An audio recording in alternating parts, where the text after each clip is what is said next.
paper they can write it down. Okay. Later, but there will be plenty of time. So Akura is the point we're trying to establish, Akura is very experienced in this field, has done a lot of work with many centres around the world actually, and many years of service in London, and so I think it'll be a very, very useful seminar. And I know that we just came from a programme earlier at Soho Street, where he was also doing some work around serving together, team cooperation, and so the material I thought was very, very useful. And so I think we're in for some very interesting and valuable techniques and principles. And obviously you can, linking it with the philosophy and the culture and the desires of Prabhupada. So please, actually let's give him a round of applause. Welcome him. And please take it away, Akrura. I forgot to say one thing about me, that the main thing that kept me in this movement is prasadam. For 26 years, 27 years. And that's one of my biggest realizations.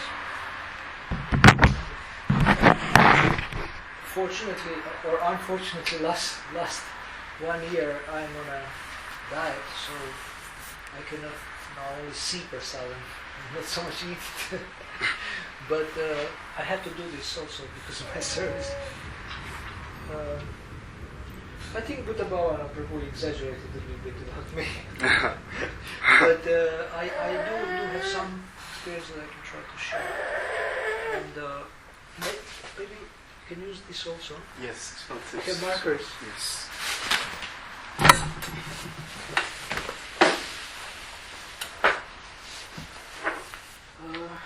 These all work? Yeah. Yeah. Blue, black. Is this black or red? It's black. Black. More Black and blue. Oh, there's another hiccup. That's probably rentals. This blue? And green and red.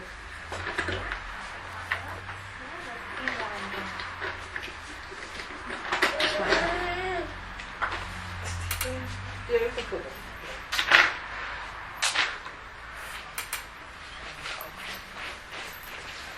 So, can you tell me the title again? Serving together in the way that attracts the mercy of Prabhupada and Krishna. It's all, everything is there already in the title. What shall I say? So, the two verses that I teach the most around the world is Canto 4, Chapter 30, Text 8. Do we have Bhagavatam here? Yeah? Okay. And Canto 5, So Canto 4, Chapter 30, text number 8. Text 30 or 30. 30, 30. And the other one, chapter 5? Chapter 5, Canto 5. no, Canto 5. Canto 5, Chapter 18, Text 9. Oh, Brahma Maharaj.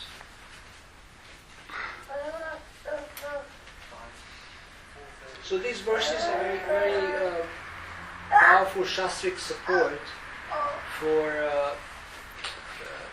teamwork or building communities. And this verse from the fourth canto about Prachetas, it actually illustrates the title that you have given me very nicely. Prachetas were chanting the song of Lord Shiva together, and Vishnu was so pleased that he came to and said, "I'm so pleased with your friendly relationships that you can ask me any benediction."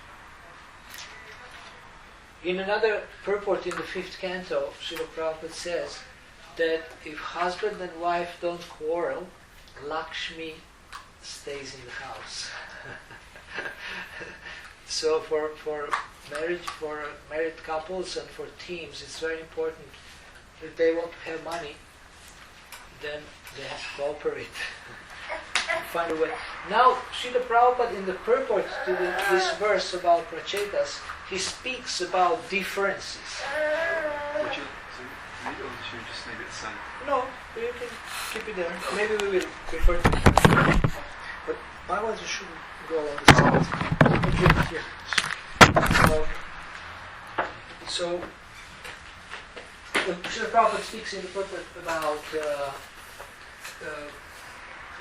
working together and about United Nations, and he speaks that sometimes there may be differences in opinion how to please Krishna, but ultimately these differences are spiritual if there is no material motive behind the difference or behind the opposition or something like that.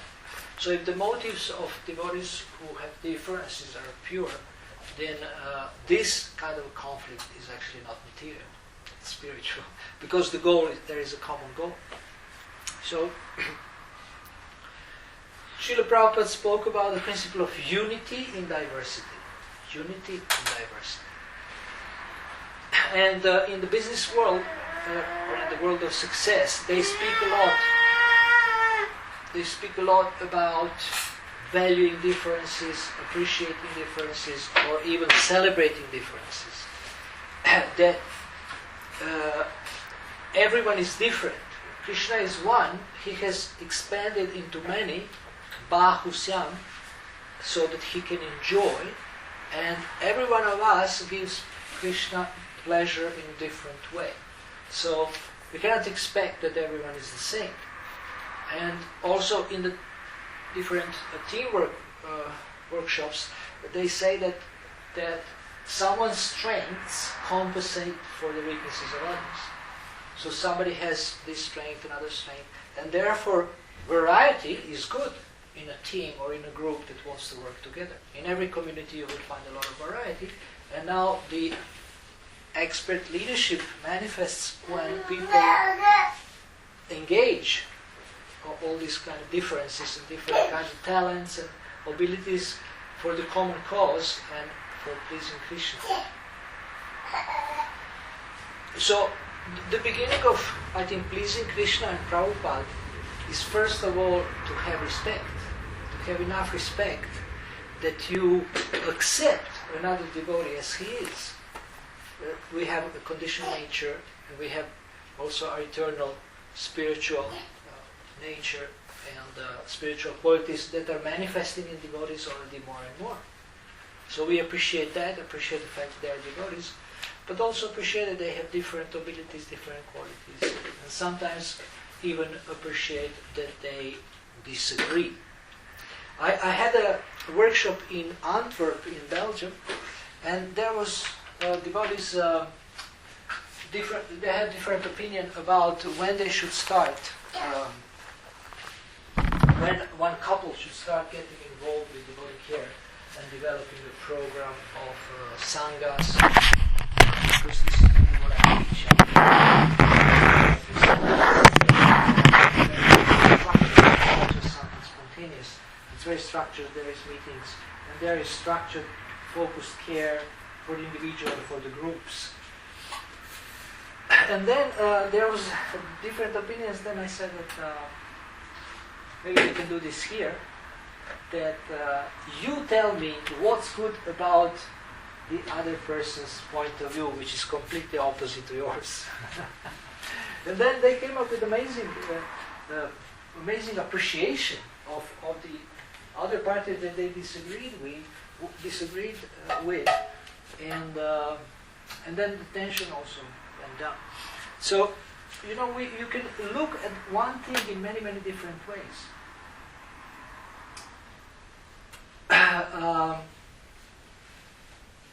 I will tell you a story that illustrates this. We have this tendency to prejudge, to have a prejudice.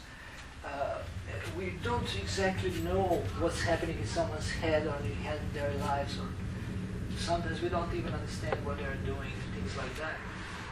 This is a true story for the New York underground. I was just visiting there. It was flooded also during the hurricane. So this is a true story that one Sunday morning, the man was riding on the train, and at one stop, the man came in with 3 children, and he sat down and just stared at the floor. And his children his children actually started jumping on the seats, and there were not so many people on Sunday morning, but they started pulling people's newspapers and, creating quite a disturbance. So the man who wrote the story, he was thinking, this is really responsible. He's letting his kids mess around. This is not right. I have to tell him something.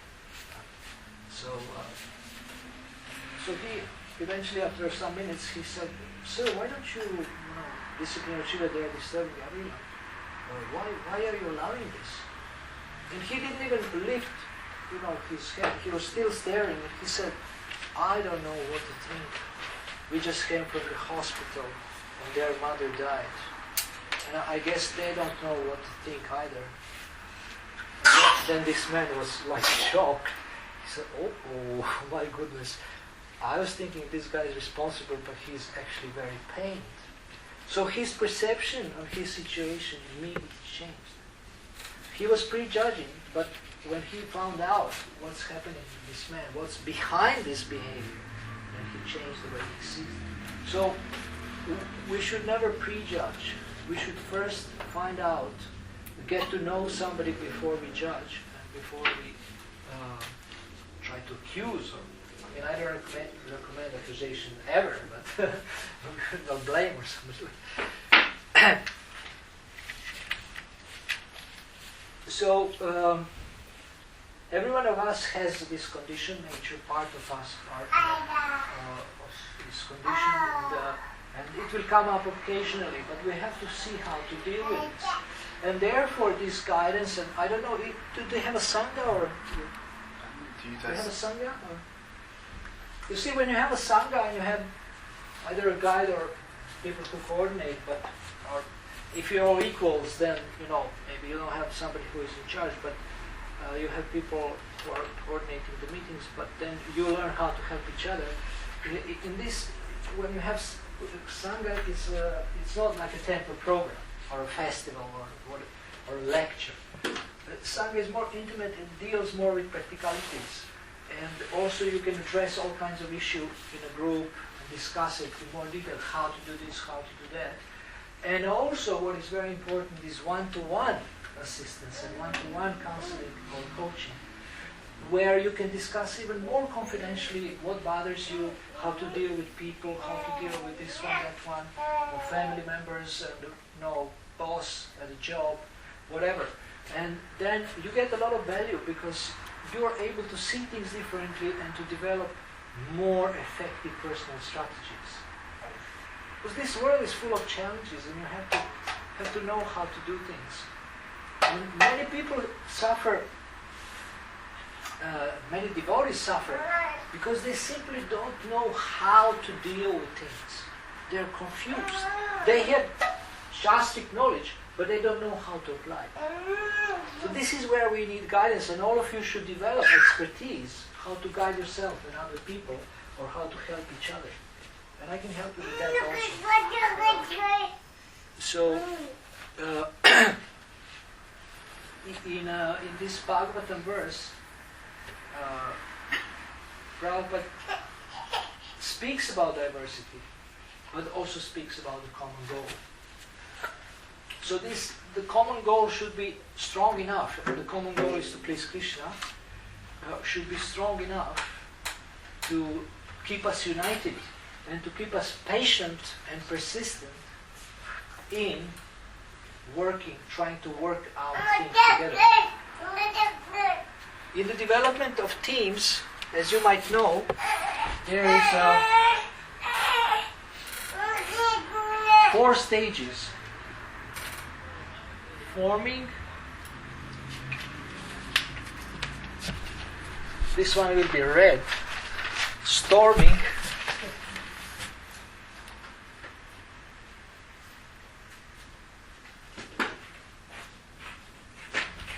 Then norming will be black.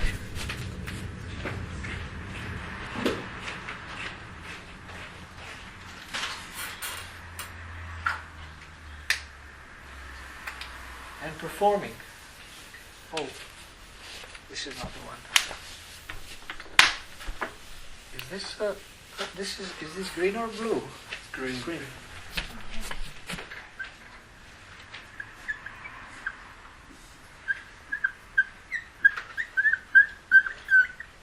This is the development of teams. Uh-huh.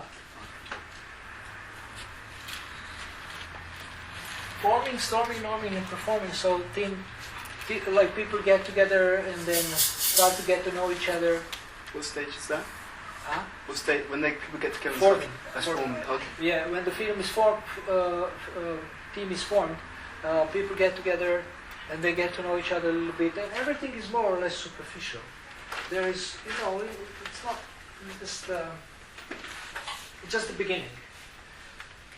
Then people start to see that they have some differences and that some people's motives are not exactly right or maybe are questionable. And that's the storming stage where you have to work on working out the differences and clarifying who can stay on the team and who is serious. Who is serious to work together. Who is serious to work together. Then the third stage. Now this one, many teams give up at this stage. Or marriages also. Sorry, but she's just going to go because he's going to keep disturbing you. Okay. Yeah. So it's this is the most difficult phase where many give up. So you should, as a group, you should be determined to go to this stage, work it out, and then anybody new who comes, you help them to integrate into the team. And if they have any storms, or if you have any storms with them, then they'll survive it. Somehow go through this storming. Then norming is when you agree how are you going to play. What are the rules of the game? What is acceptable, what is not acceptable. And you all are accountable to these norms, to these principles. So there is nobody who is above those.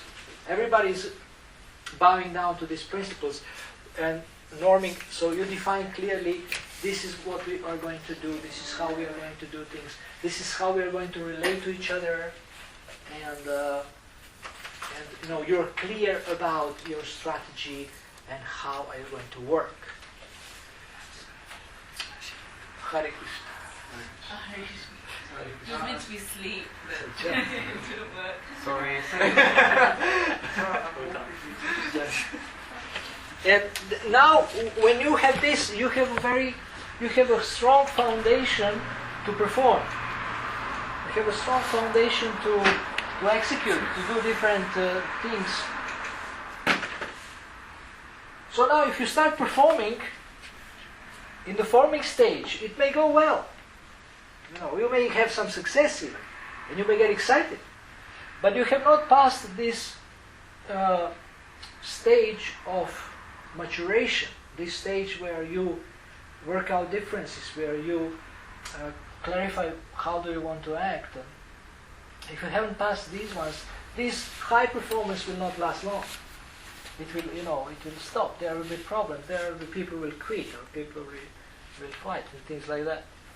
If you want to have sustained high performance in the professional language, or high-class devotional service all the time, then you have to have these, especially these two stages, storming and norming. You have to work through them.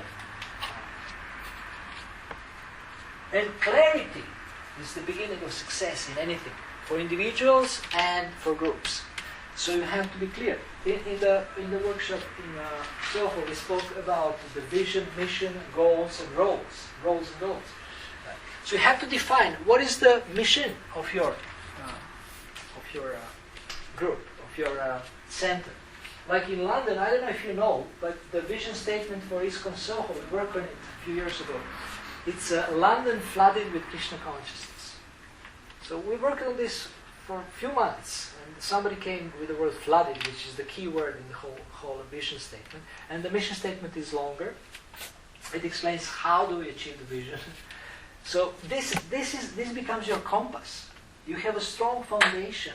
How you can work together, how you can solve problems, and how you can achieve results.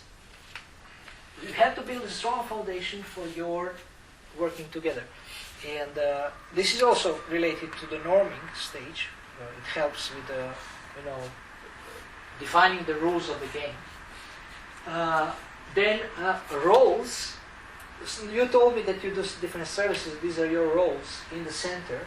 So what kind of roles you have,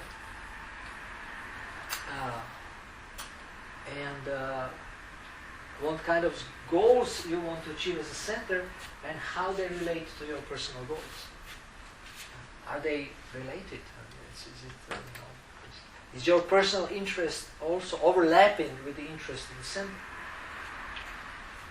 The best motivation comes when the personal interests overlap with the interest of the institution, of the organization. And empowerment happens also in this area. This is the area, like here is the interest of the individual interest. This is IND and INS, institution. And here is the common ground, common area. This is where motivation and empowerment happens. Because the best motivator is the personal interest. People can try to act as they are selfless, but most of us are 100% selfless.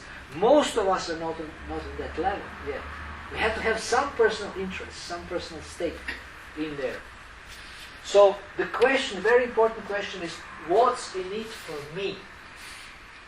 You have to ask this question yourself. So this is not devotional question. Why should I ask this? I mean, my Guru Maharaj, he will chastise me if I ask this question. But no, you have to be honest. I mean, what do you get out of working in this center or with this group? How do you motivate yourself? Did anybody tell you have to do it and now you have to do it? It's too hard. You try to surrender, sacrifice. But there has to be some excitement. So you can, either you see sacrifice as excitement, or you find something exciting in what it needs to be done. So, if you're clear about the mission, roles and goals, then you have a strong foundation. And then based on this, you can also solve conflicts or problems. Because you have a compass. You have a compass. You know what are the principles by which you operate. What are the values you want to follow. And then everybody plays by these rules. Everybody bows down to these rules.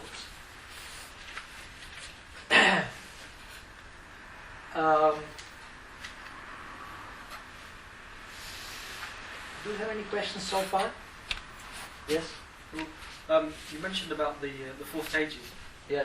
Once you get to performing, would you ever go back to any of the second or third? I mean, the first you... What do you think? Yes. To which one you go back? Both. Storming and norming, that's my guess. But I was wondering whether we do or not. Well, I think it's obvious that it happens. Because while performing, there will be storming. There will be problems. And also norms sometimes have to be refined. You have to redefine your mission. You have to redefine maybe your monthly goals or yearly goals. Let's say you say, we are going to have Ratha Yatra, and then there is an earthquake and you can't do it. It's, all the streets are... So you have to redefine your goals for that month. You maybe don't do Ratha Yatra somewhere else, not here in the central. Whatever, you have to redefine the goals and the norms, but problems will always come when you're trying to perform. But the more people buy into the norms or into principles, common principles, the less there will be conflict. Because you're all guided by one compass, one set of principles. So these are not chronological. See, it's kind of, but I mean, forming is happening at the beginning. Now, I mean, forming also can happen again. Why? Because sometimes, let's say this center has 10 members or then like half of you dies. I mean when you get old, not now. And then you have to have new. So you have to start forming a new team with people who are still alive and people who are living. I mean, who are new, who are not so old as those who had died. So you start again the forming, get to know each other, see what are their motives and things like this. I had people in my centers they just come to steal. They steal a laptop or a Walkman. In that time, it was in the 80s, Walkman, and they're happy. They just go away. I had people who just come to sleep in the temple, pretend they are devotional, everything, But we found out they have alcohol in their rooms. So I have to check out. Form an honest team, I would say. Any other question about these? The going from storming to norming, isn't that the hardest way to do it? Because you've got the most conflict, and you're trying to form the rules at the same time as resolve the